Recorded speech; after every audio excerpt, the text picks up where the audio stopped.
बहुत समय पहले की बात है।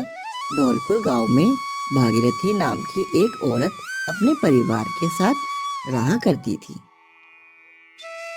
उसका एक बेटा था जिसका नाम था पवन।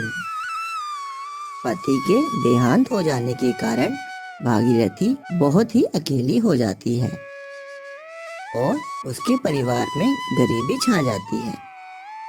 पति मरने से पहले बहुत सारा कर्ज छोड़कर चला जाता है, जिसके कारण भागीरथी को अपना सारा जीवन गरीबी में जीना पड़ता है। उसका बेटा पवन बहुत ही समझदार और होशियार होता है। वह हमेशा अपनी क्लास में फर्स्ट आता है, जिसे देखकर स्कूल के सारे बच्चे उससे जलते और उसके ना ही पास आते और ना ही उसका कोई दोस्त बनता।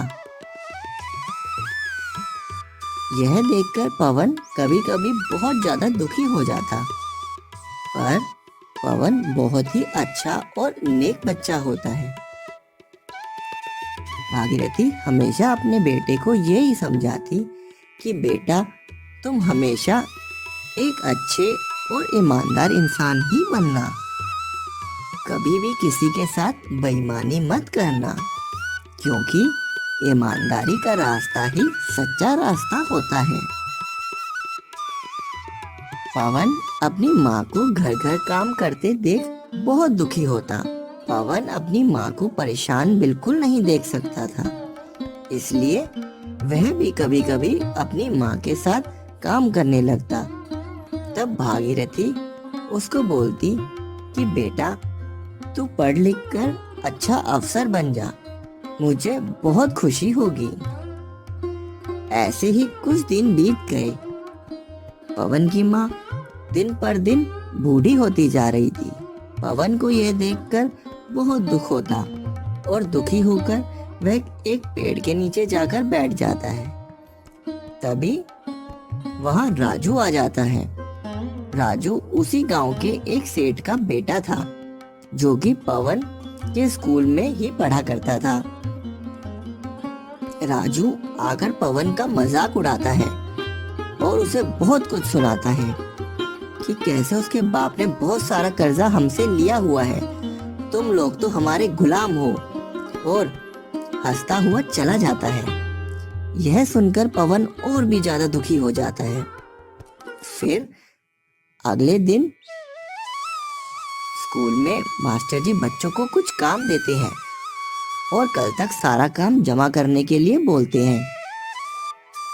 पवन बहुत ही खुश होता है, क्योंकि वह पढ़ाई में बहुत ही अच्छा था और वह सारा काम पहले ही कर चुका था। वहीं दूसरी तरफ राजू बहुत ही ज्यादा नालायक होता है। उसे डर लगने लगता है कि अब क्या होगा। उसको तो यह काम आता ही नहीं है और वो कैसे एक ही दिन में सारा काम कर पाएगा। यह सोच सोचकर राजू बहुत ज्यादा परेशान हो रहा होता है। तभी स्कूल की छुट्टी होती है तो पवन अपने घर आ जाता है। घर आकर देखता है कि उसकी माँ की तबीयत बहुत ज्यादा खराब है। दिन रात काम करने के कारण भागीरथी की तबीयत बहुत ज्यादा खराब हो जाती है और वह चारपाई से उठ भी नहीं पाती। यह सब देखकर पवन बहुत ज्यादा घबरा जाता है। उसे समझ ही नहीं आता कि वह क्या करे। जैसे तैसे वह घर में जितना भी पैसा होता है सब इकट्ठा करता है और उन्हें ले जाकर डॉक्टर को बुला लाता है। डॉक्टर उनके घर आकर उसकी माँ का चेकअप करता है और कुछ दवाइयाँ लिख देता है और लिखकर चला जाता है।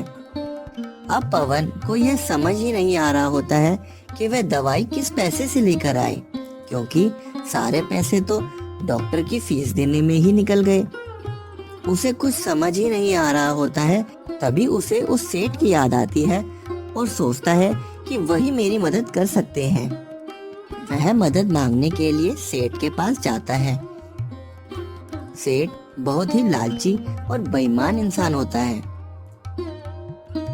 पवन सेठ के पास जाकर अपनी सारी बातें उन्हें बताता है और कुछ पैसे देने को बोलता है, पर सेठ को तो उस पर बिल्कुल दया नहीं आती और वह उसे यह कहकर भगा देता है, जा पहले दिए हुए पैसे चुका जो तेरे बाप ने मुझसे लिए थे।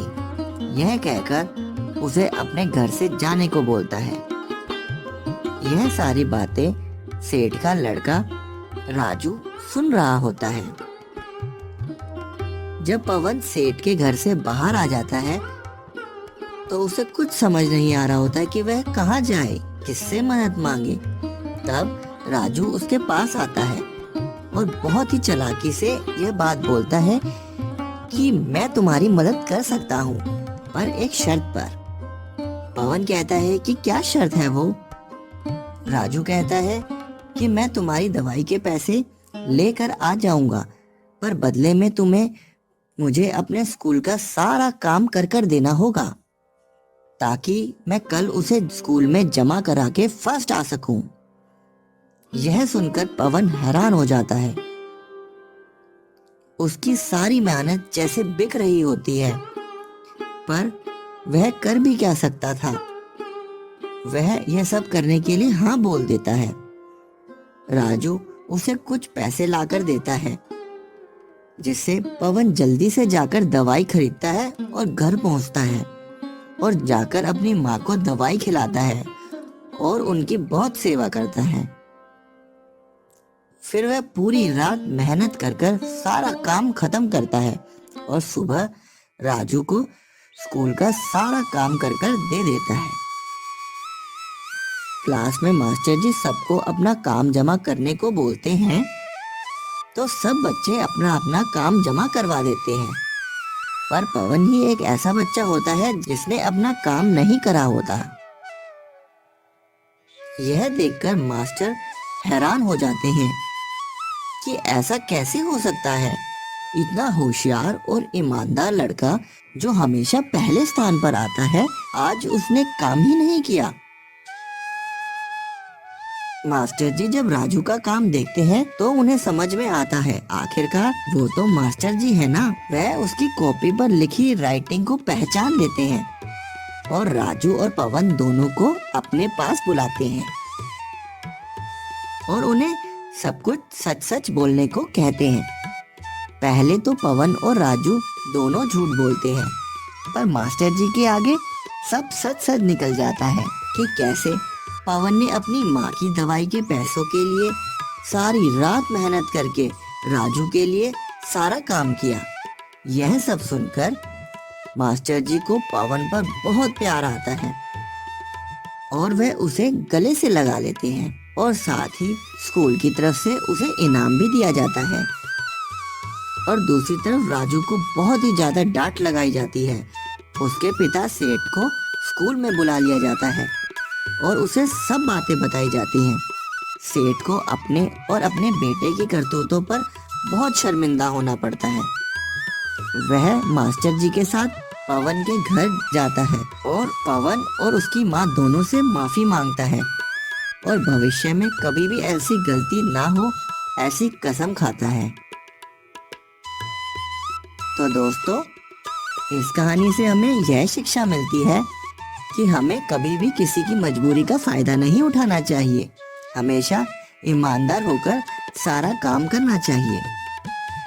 तो दोस्तों, आपको ये कहानी कैसी लगी हमें कमेंट करके जरूर बताएं और साथ ही साथ हमारे चैनल को सब्सक्राइब जरूर कर लें, ताकि आने वाली ऐसी ही अच्छी कहानियाँ आपको समय पर मिल सके। तो मिलते हैं अगली कहानी में, तब तक के लिए बाय।